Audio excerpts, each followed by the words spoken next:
یہ جو غزل پڑھی ہے انہوں نے، یہ مرزا عبدالقادر بیدل کی غزل ہے. یہ صوفیاء میں بہت نامور شخصیت ہوئی ہے، دلی میں دفن ہے. اورنگزیب عالمگیر کے معاصر ہیں.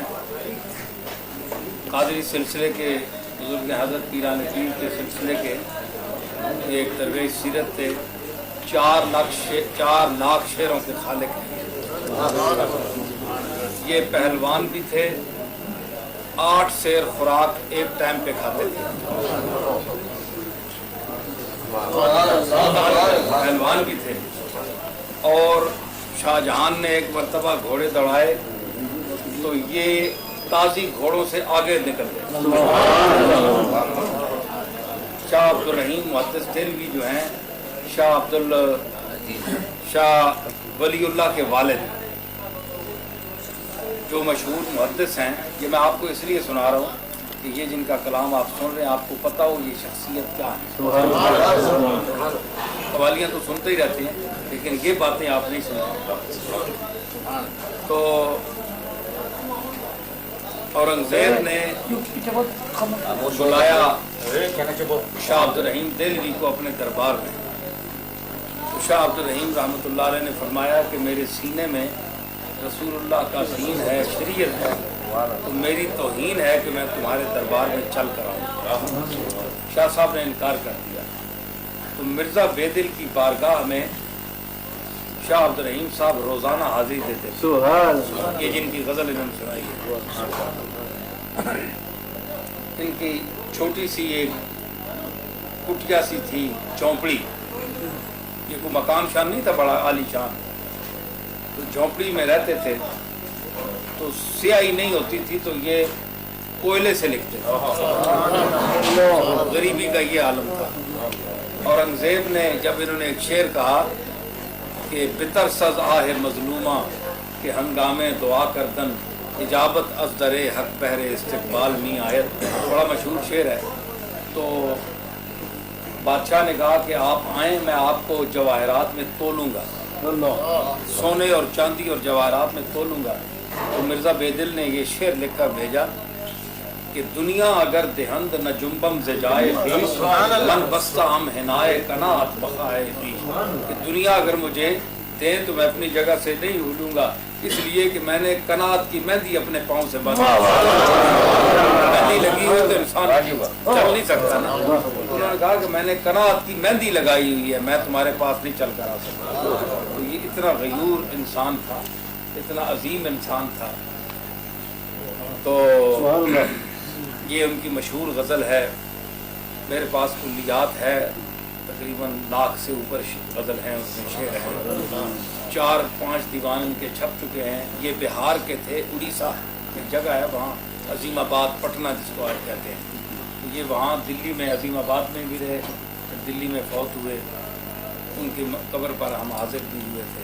تو یہ جب صاحب کرامت بزرگ بھی تھے، اللہ کے مقبول تھے، صرف شاعر یا موسیقار بھی تھے. یہ بھی آپ کو بتاؤں، موسیقی بھی جانتے تھے، بڑے ماہر تھے، اور حکیم بھی تھے. حکیم صاحب یا طبیب تھے، بہت حاضر. تو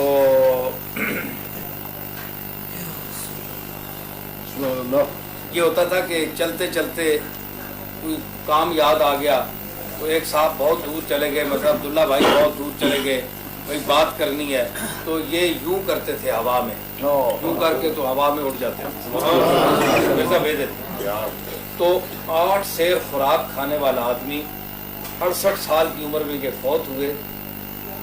تو یہ ان کے ہاتھ میں جو آخری سال میں جو ڈنڈا تھا وہ 1 من اور 10 سیر تھا. مرزا بیدل کے ہاتھ میں جو وہ چھڑی اٹھا کر چلتے تھے، 1 من 10 سیر کا وہ سوٹا ہوتا تھا جو بابا جی اٹھا کے چلتے تھے. 8 سیر خوراک ایک ٹائم کی تھی اور گھوڑوں سے آگے بھاگ جاتے تھے. ایک دفعہ بادشاہ شکار پر گیا، سناؤں جب آپ بتا رہے ہیں، یہ بھی ایک قوالی ہے، بادشاہ شہر پر گیا تو معظم جاہ جو ہے شہزادے نے جنگل میں نکلا تو شیر، کھلا شیر آ گیا سامنے. سارے بھاگ گئے، کوئی گھوڑے پہ بھاگ گیا، کوئی کدھر جا گیا، کوئی درختوں پہ چڑھ گئے. اب جنگلی شیر تھا، کیا کرے. مرزا عبد القادر بیدل نے کیا کہ اللہ کا شعر، پاس کچھ بھی نہیں تھا، چادر سر سے کھول کے تو آدھے ایک ہاتھ پہ اس طرح اس نے کر لی اور اس طرح کر کے نا ہاتھ محفوظ کر کے شعر نے منہ کھولا، اس کے منہ میں ہاتھ دونوں لے گیا اور اندر سے اس کو چیر دی، جبڑے چیر دیے۔ یہ وہ آدمی ہے مرزا بیدل غالب۔ یہ تو اس کی طاقت اور روحانیت کا میں نے سنایا کہ یہ ہوا پر اڑتا تھا تو محلات کی جو شہزادیاں اورنگزیب کی بیٹیاں کھڑی ہوتی تھی تو وہ پردہ کر رہی تھی، یہ انسان اڑ رہا ہے، یہ کون ہے؟ تو جاتے جاتے دلی کی گلیوں میں گزر کر پھر آدمی کو پکڑ لیا، عبداللہ میاں کہاں جا رہے یار، مجھے بات ایک یاد نہیں رہی، تم جلدی سے نکل آئے۔ یہ گھر کے عادت آدمی تھا، بہت عجیب آدمی۔ یہ تو ان کے کمال اور یہ فنون کی بات ہوئی۔ اور دوسری بات یہ ہے کہ غالب کتنا بڑا شاعر ہے۔ غالب ساری عمر اس کی قبر ڈھونڈتا ہے بیدل، تو غالب نے جتنا کلام کہا ہے مرزا بیدل کی اتباع میں کہا ہے، سمجھ آئی نا؟ اس کو اپنے آپ کو اس کا ادنا شاگرد مانتا ہے، ادنا شاگرد۔ گر ملے حضرت بیدل کا خط لوح مزار، اسد آئینہ پرواز معانی مانگے، یہ غالب کا ہے۔ مجھے طرز بہاری جاتی بیدل پسند آیا، سمجھ آئی نا؟ تو علامہ اقبال سے کسی نے کہا کہ ان کے بات میں چھپی ہوئی ہے بات، علامہ سے کہا کسی نے کہ سرکار ہم آپ کے ساتھ شام منانا چاہتے ہیں۔ انہوں نے کہا میری اتنی حیثیت نہیں ہے، آپ مرزا بیدل کی شان منائیں جو شام کے قابل ہے، ٹھیک ہے؟ تو یہ ان کا مسئلہ تھا، اگر بگلشن زناز گردد قدے بلندے تو جلوہ فرما، اگر باغ میں ناز اور خرام کے حوالے سے مٹک کر چلنے کے موڈ میں اگر تیرا یہ قامت جو ہے، خوبصورت جسم جو ہے، یہ باغ میں سیر کرنے کا ارادہ کرے، صرف ارادہ کرے کہ میں جاؤں گا، تو کیا ہو؟ زپے کرے سر موج خجلت شبت نمایا چو میز مینا۔ سرو جو کھڑا ہے نا باغ میں، وہ لمبے قد والا سرو، یہ سرو نہیں ہے، زپے کرے سرو، یہ سرو غلط ہے، اب سرو پڑھ گئے۔ زپے کرے سرو موج خجلت، تو سرو کے پیکر سے شرمندگی کی موج اس طرح نکل پڑے جس طرح سرائی سے شراب ٹپکتی۔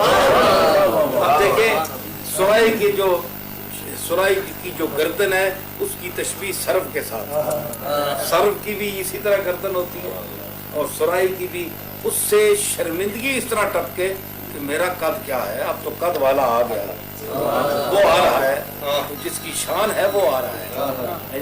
دیکھیں اسی چیز کو ایک شاعر کہتا ہے، چشتی صاحب،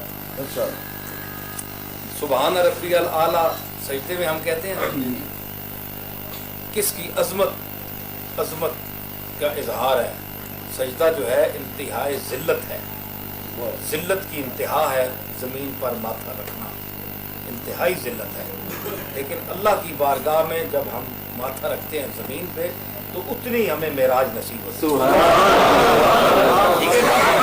انسان کے سامنے یہ ماتھا رکھنا انتہائی ذلت ہے، ٹھیک ہے نا؟ تو اس نے کہا، دیکھیں شاعر بات کرتا ہے کرینے سے،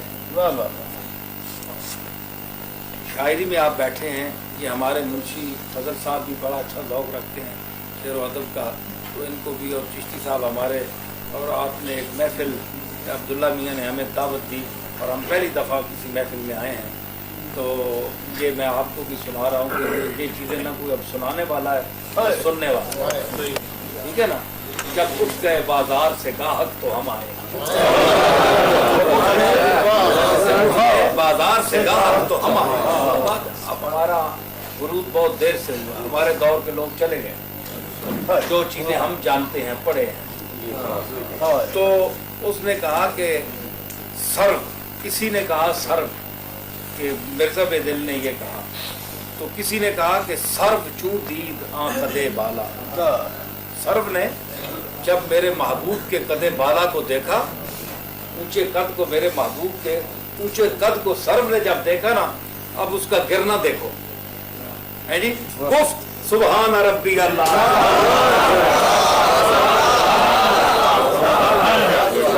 اس طرح گرا، یعنی سجدے میں گر رہا ہے،